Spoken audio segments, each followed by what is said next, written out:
La creatividad artística en la espiritualidad, a cargo de Hernán Lorenzo. Hernán es luthier, músico, constructor de amplificadores y pedales, técnico electrónico, técnico de grabación, pero por sobre todas las cosas es un buscador de los misterios de la vida, que lo ha llevado por el yoga, la meditación, el arte, la filosofía, la ciencia y la religión. Con ustedes y a disfrutar la presencia de Hernán Lorenzo aquí en la Feria del Libro. Bueno, ahora sí, formalmente, hola, ¿qué tal?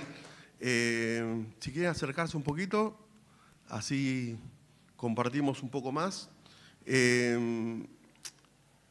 No traje básicamente material audiovisual, no traje tampoco muchas citas, no traje mucho material académico, porque la idea son reflexiones acerca del misterio del arte. Yo soy, luthier, soy músico, y durante los años de investigación y de estar tocando, de estar estudiando la historia de los músicos, viendo sus búsquedas y sobre todo viendo lo que han encontrado y lo que han transmitido. Y eso me parece una de las cosas más importantes que el artista tiene.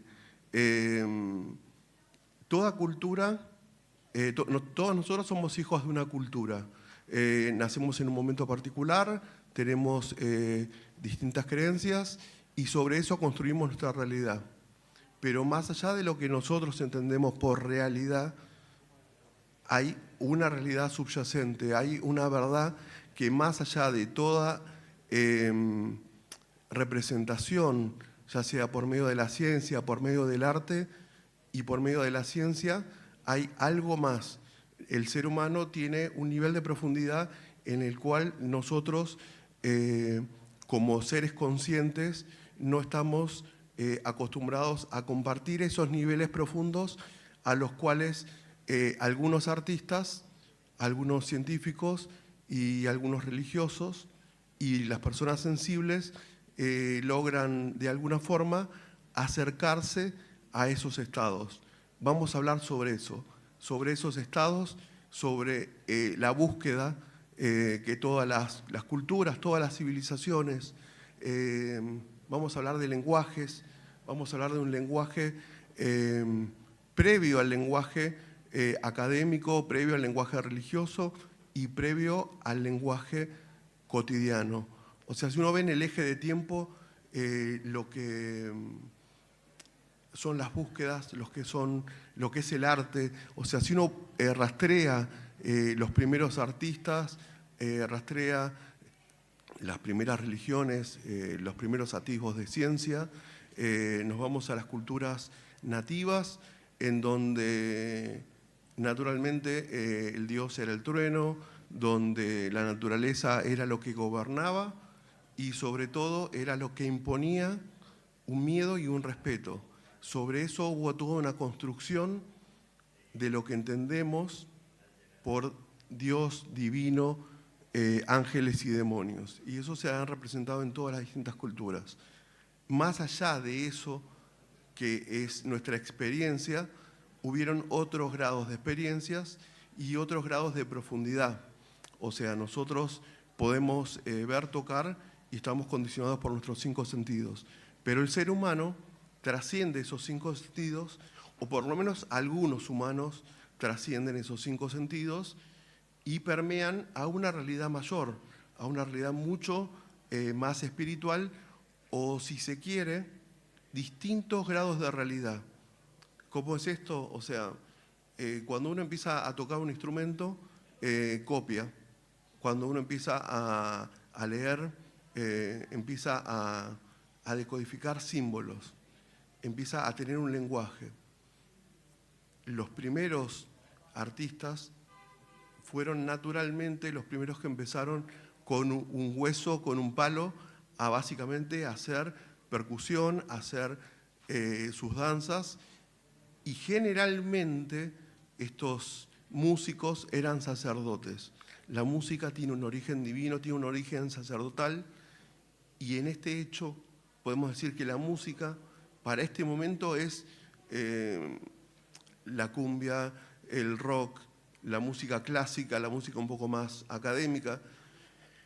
Pero originalmente la música tiene otro origen, tiene otra fuerza y sobre todo tiene otra relación.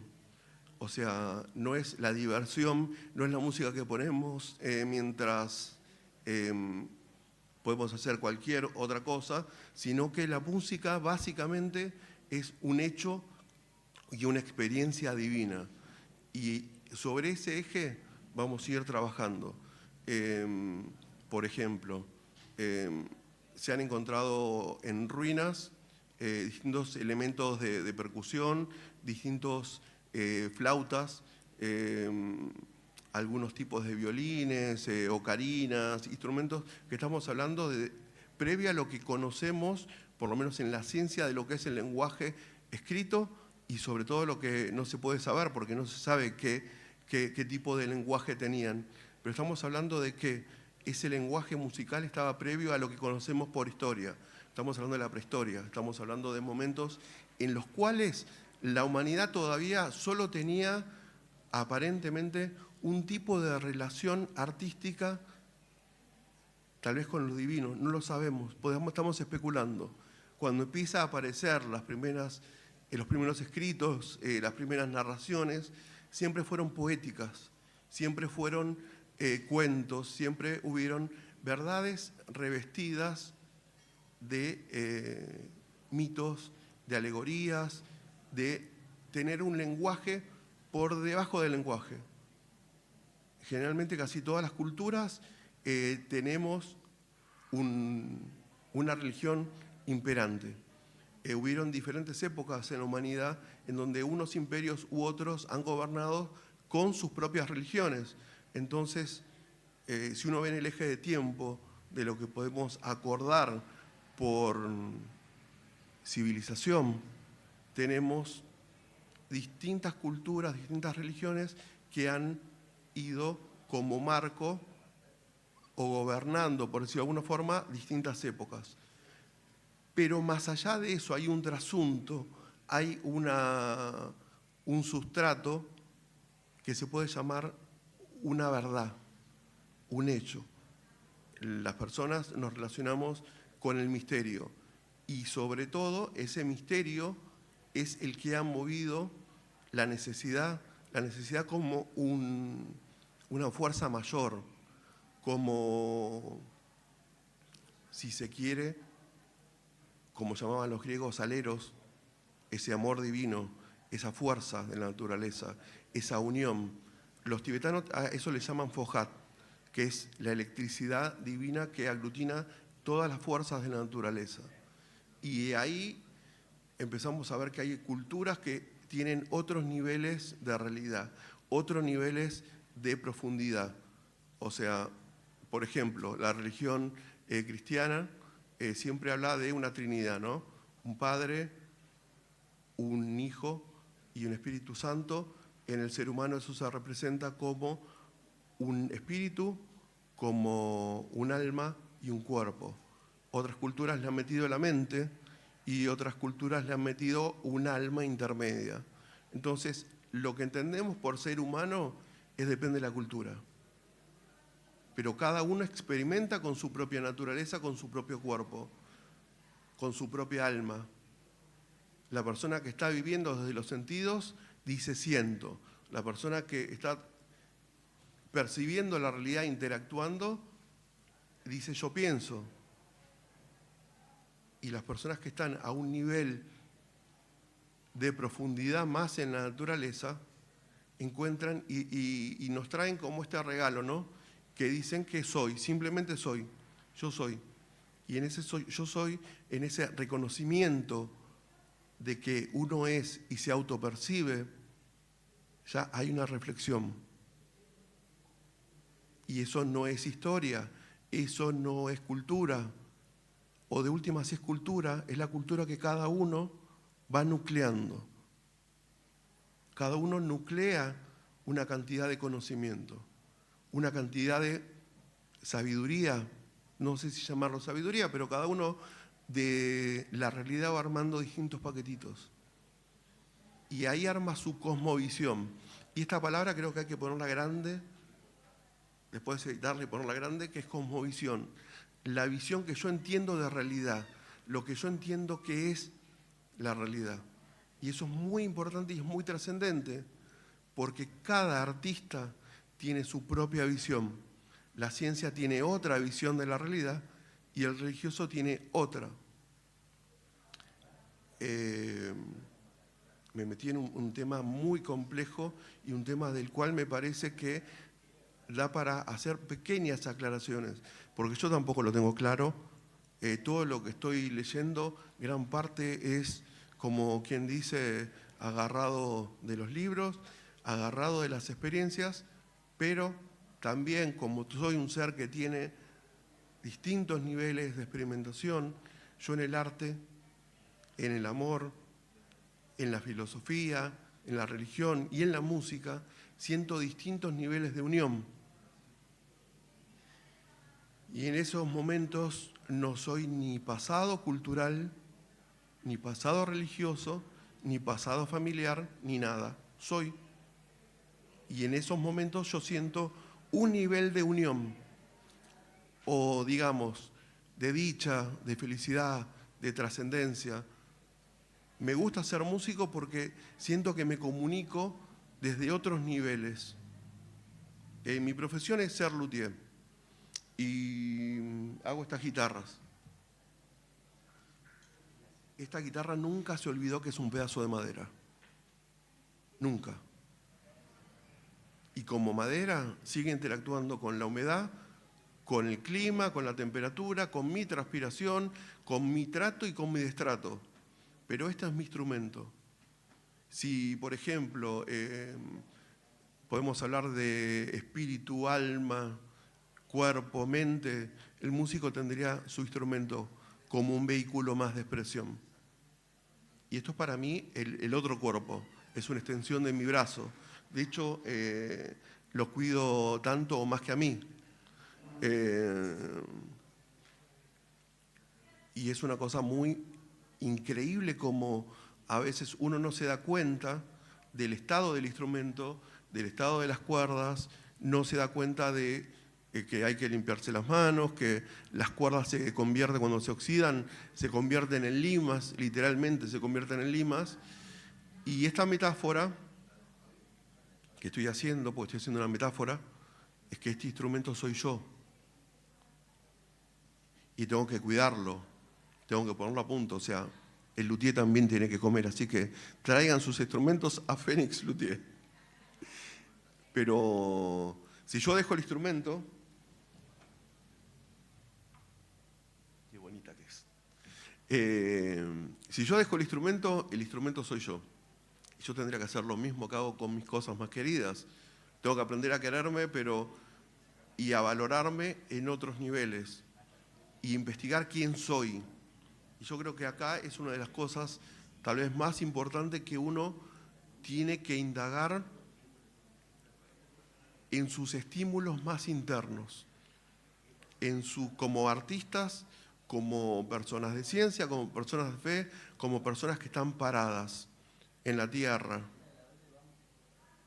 teniendo una experiencia en la tierra como almas, y no teniendo una experiencia espiritual, un ratito que me siento a meditar o a agarrar un libro o a reflexionar algo. Somos almas encarnadas para muchas culturas y cada uno que traiga algo de ese misterio se convierte en una suerte de oráculo. Un oráculo es, para los griegos, era una suerte de medio por el cual lo divino se expresaba con sus hijos o con los seres humanos. Los griegos tenían algo que se llamaba teurgia, que era traer la divinidad e incorporar la divinidad individual y en un grado mayor, la divinidad mayor. Los budistas también hablan de que el Buda baja una vez por año y que cada ser puro y cada vehículo puro puede incorporar su propio espíritu, puede incorporar no solamente su propio espíritu, sino la divinidad misma. Y acá es un tema complejo, porque yo vine a hablar de arte, y no estoy hablando totalmente de arte, estoy hablando del misterio que trae el arte. Cada lucecita que ustedes ven de noche, a veces hay un artista trabajando en el silencio, en la soledad, sin el ruido. Y eso es cultura, el ruido es cultura. Nosotros, como seres que vivimos en comunidades, tenemos lenguaje y consenso. Nosotros entendemos por el ay, es como que me duele. Entendemos por el bueno, que está todo ok, vamos para adelante. Y en eso es un lenguaje y hay un contrato. Y hay muchos lenguajes. Y hay lenguajes que tienen que ver con lo artístico. Cuando se juntan 2 o 3 artistas, hablan en chino o hablan en lenguaje artístico. Hablan de expresiones, hablamos de sonido, un sonido más redondito, un sonido más peludo, un sonido sublime, un sonido que tiene otra naturaleza. Por ejemplo, Bach hablaba de que su música era el lenguaje de Dios, que él escuchaba a Dios. Pitágoras hablaba de la teoría de las esferas, hablaba de que los cuerpos celestes, que eran divinos, que eran divinidades, formaban un todo o un alma del sol, una mente del sol. Daban distintas naturalezas o distintas partes de un cuerpo como un todo, un sistema solar como un ser, que si uno lo estira, podrían ser los chakras, los centros, los vórtices energéticos. Y otras culturas también hablan de distintos seres que dan nuestra naturaleza. O sea, tal vez somos, como decía un escritor muy interesante, que somos dioses en el destierro. Somos o dioses con miedo, seres que no se dan cuenta de su divinidad hasta que se sensibilizan. El artista está buscando permanentemente un estado de unión. Es una forma de yoga. Yoga quiere decir unión. Y como el yoga, como la ciencia, tienen todos niveles de profundidad, niveles de estudio, niveles de práctica. El músico no nace sabiendo apoyar la mano y después no se da cuenta de que está tocando porque está fluyendo. En ese estado de fluidez y de creatividad mayor o transporte o instrumento de ese misterio mayor que es la vida, están los músicos, están los artistas plásticos, están los científicos, están los religiosos sobre todo, que ellos son conscientes de lo que pasa y nos traen sus narraciones. La cultura religiosa está repleto de narraciones de lo que es divino. Está repleto de alegorías, está repleto, no de que dicen, bueno, yo cuando subí, vi luz, entré y vi que había seres de luz y habían figuras geométricas. La geometría sagrada es una representación, como las alegorías, como el arte mayor de ese mundo abstracto, de ese mundo invisible, del cual todos permeamos, todos podemos ser parte de esa unidad, pero no somos conscientes. O no estamos afinados, no fuimos al luthier para tener nuestros vehículos justamente en sintonía con ese misterio.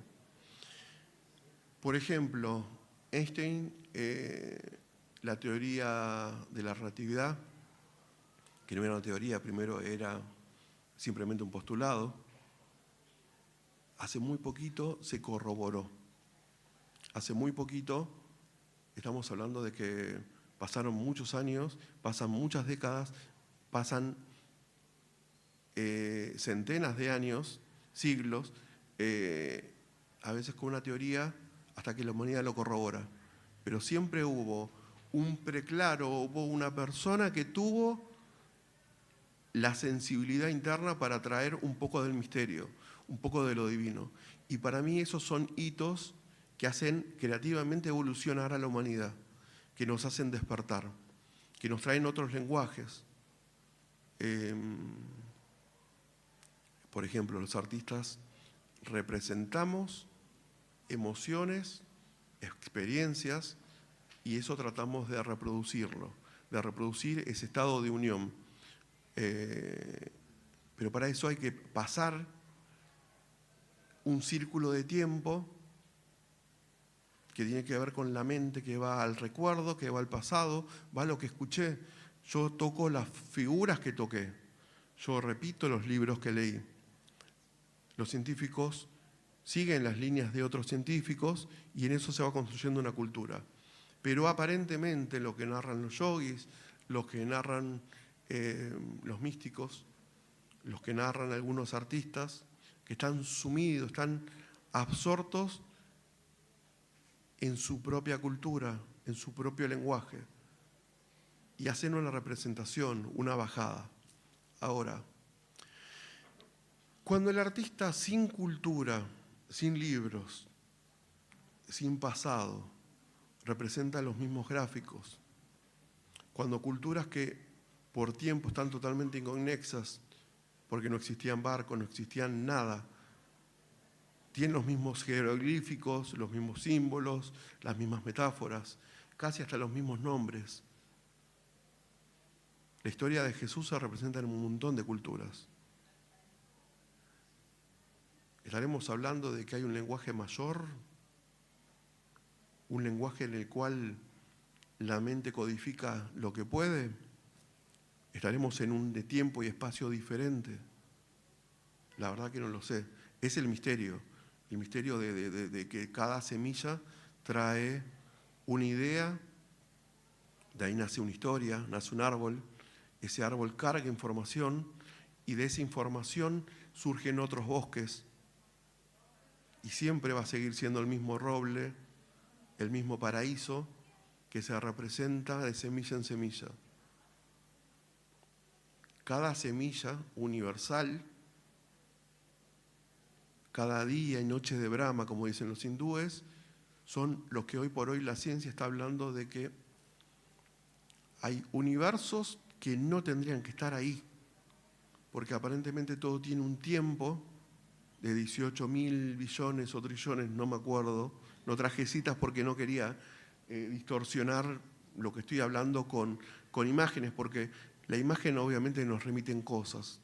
Y yo no tengo nada para que nos distraigamos.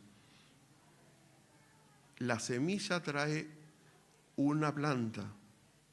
Esa planta o ese árbol la damos vuelta.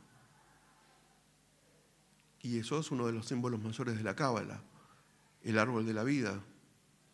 Y de ese árbol surgen diferentes naturalezas. De ese árbol surgen un montón de semillas y da sus frutos, que somos nosotros. Pero somos todos parte de esa una semilla, semilla única, y los hindúes a eso les llaman las noches y los días de Brahma. Son periodos universales en donde se manifiesta y aparece la vida, y periodos en los cuales se absorbe toda una semilla. Y eso le llaman la respiración de Brahma. Y esa respiración, ese aleteo cósmico, se manifiesta con un sonido que la ciencia lo descubrió, le llaman ruido de fondo. ¿Y saben qué sonido es? El Om. Cuando ese universo se manifiesta, ese universo se despierta un montón de naturalezas y esa vibración se expande despertando materia. Materia que va a ser vehículo de esa semilla. Y eso es una narración, eso es un cuento. ¿Lo podemos tomar como cuento? También es un cuento. También es poesía, también es arte. La ciencia hace cálculos y son su lenguaje. Pero hoy por hoy está hablando del mismo relato, la misma poesía, el mismo cuento que se hablaba hace 2000 años, 3000 años. Y el lenguaje, hay lenguajes sacerdotales en los cuales se está hablando como el músico que ve partituras y algunos vemos hormigas muertas y otros ven música. El sánscrito, por ejemplo, es un lenguaje de naturaleza divino. El hebreo también, el latín también. Y de eso surgen mantras. Y de esos mantras son lenguajes que despiertan naturalezas en el alma. O por lo menos eso leí. O sea, estoy trayendo también un cuento armado de lo que yo entendí, simplemente. Y en la práctica del misterio han habido escuelas, han habido instituciones, han habido religiones, ha habido siempre, me gusta mucho una letra de Queen que se llama One Vision. Y habla que hay una visión, hay una persona que despierta y de ahí surge una religión. Y las religiones son un poco los seguidores de un maestro, los seguidores de una verdad.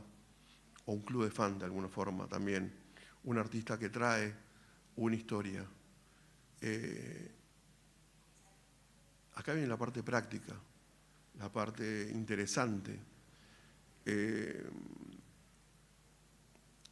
si uno deja todo lo conocido, si uno se olvidase hasta cómo afinar el instrumento, tendría que armar su propia historia. Eso hizo Robert Fripp, el guitarrista de King Crimson. Y tengo una anécdota muy interesante. Yo tenía unos 20 años, había venido unos guitarristas, donde estaba Robert Fripp. Él justamente hace una música muy abstracta, muy espiritual, habla de conceptos budistas, tiene un nivel de profundidad.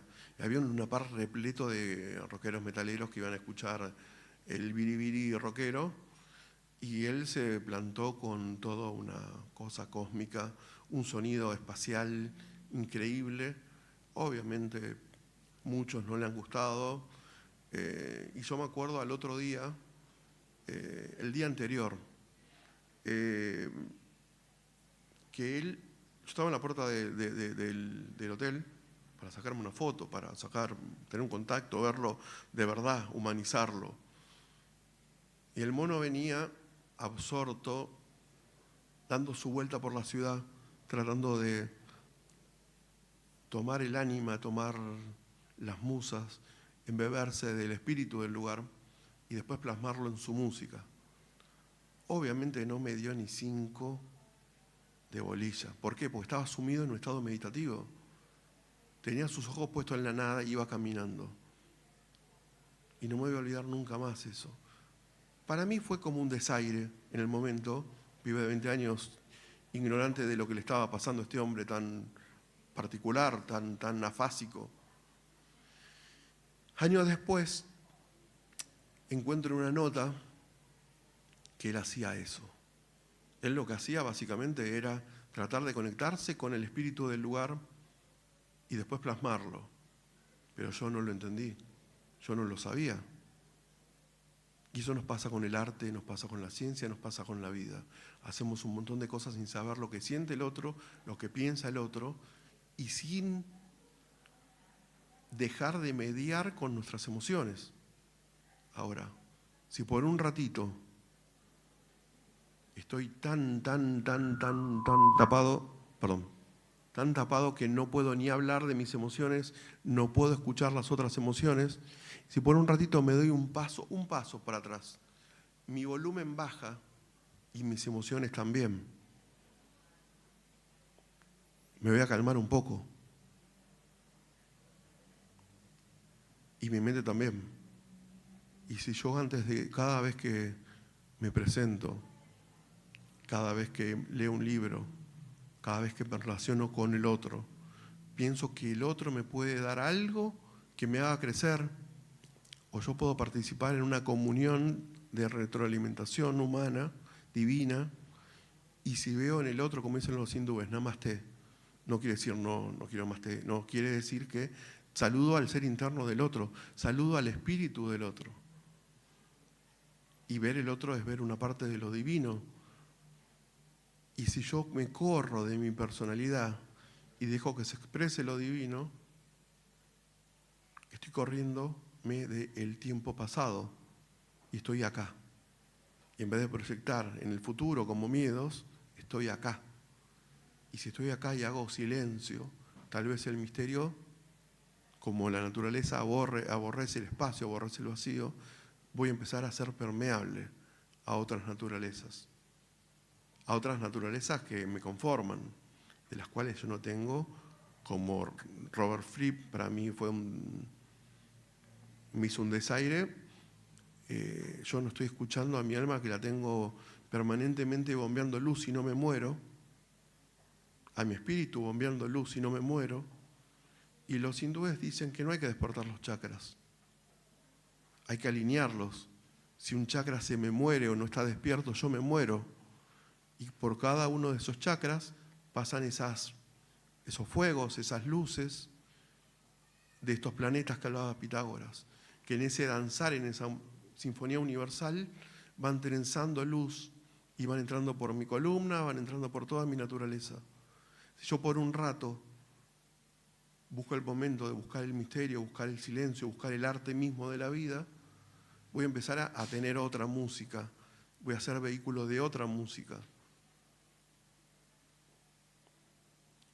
Entonces, el punto es quién soy. Si soy el pasado, si soy parte de la cultura que me dijeron mi papá, mi mamá, la escuela, la cultura, lo que soy, o lo que realmente soy. Pero para eso hace falta una búsqueda.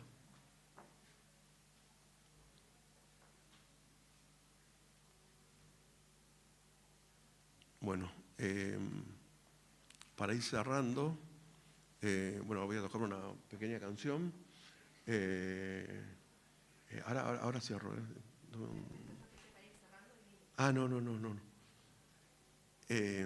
Bueno, para ir cerrando, estos son solamente algunas reflexiones, algunos sentimientos. Básicamente, a mí no me gusta ser ordenado y poner citas y cosas, porque lo que hay para transmitir en esto es como los artistas me parece que hacen, ¿no? Es una representación de lo que ellos sintieron, de lo que ellos de alguna forma decodificaron. Y acá me planteo qué es la verdad. La verdad de ese misterio, lo que plantean básicamente es que la verdad es algo que coincide con lo que estoy diciendo. Eso es verdadero. Y me acuerdo de Lucas, un amigo, que estábamos emparejando colores y haciendo una pintura en una pared, y le digo, che, ¿se parecen estos colores? Sí, me parece que sí, pero yo soy daltónico. Él tiene todo el croma corrido. Él, uno de los 3 tubos del televisor, del antiguo televisor, lo tiene quemado. Ve algunos colores, otros no los ve. Otros los ve como un solo color. Y nada, a mí en ese momento me dije, bueno, la realidad es cada uno como la percibe, y lo que sí, cada uno hace una representación de la verdad. Uno nunca puede tener la verdad. Uno lo que puede es transmitir un entusiasmo, uno puede transmitir una búsqueda, uno simplemente puede contar cómo le fue en el viaje. Vi por la ventana, pasaba muy rápido, vi lo que vi, sin mis anteojos veo menos, así que están todos muy lindos. Y bueno, voy a tocar una canción para mostrarles un poco lo que hago, la guitarra que suena muy bonita, y les agradezco si quieren hacer algún aporte, alguna participación, si quieren decir algo. Hablaste de realidad, hablaste de miedo y hablaste de una experiencia divina.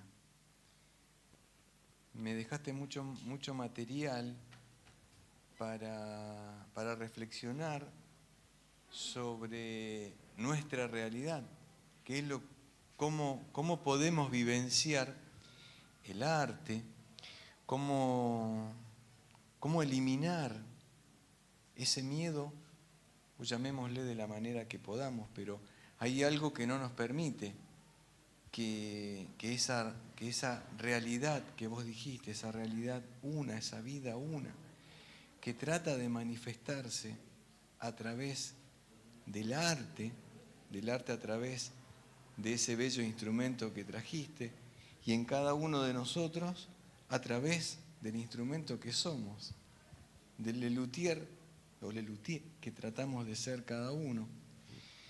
Simplemente, y gracias por hacernos reflexionar sobre la vida. Compartir un rato juntos nomás. Plantearnos qué somos y hacia dónde vamos es ya mucho de misterio, pero bueno.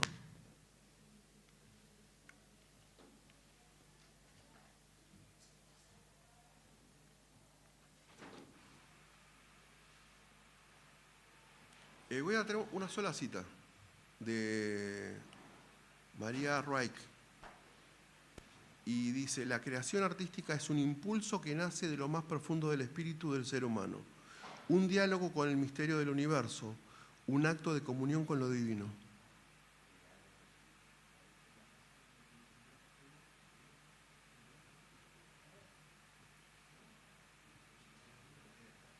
¿Ando?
muchas gracias.